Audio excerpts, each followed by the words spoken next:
тази верига за хранителни стоки касиерите са вече минало. Те са заменени от модерни терминали за разплащане, с които клиентите сами оперират. Процедурата е изключително лесна. Маркирате артикулите, които сте взели, и след това идва ред на плащането. То става с карта или в кеш. Избираме опцията в брой. Моля, поставете първо монети, след това банкноти. След което поставяме банкнотата и взимаме нашето ресто. За да могат клиентите по-лесно да се справят с пазаруването, касите дори говорят.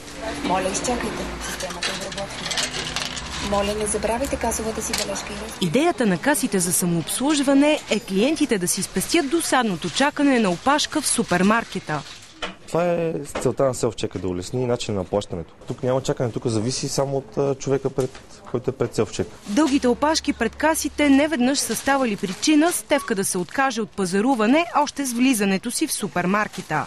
Доволна е, че има такива терминали, защото вече не й се налага да чака, докато плати. Винаги има свободна каса, така че спестява време и улеснява и клиентите. Стефка казва, че системата е изключително опростена и бързо се свиква с нея. На мене вече не ми е никакъв проблем, дори ми е по-лесно. Да, защото никой не ме притеснява, свикнахме вече. В случай, че клиента изпита трудност, на помощ веднага се притичва асистент от магазина. Постоянно се гледат нещо клиент, ако се зачуди, веднага момиче тук идва асистента да помага на клиентите. За TV7 Марина Малашева.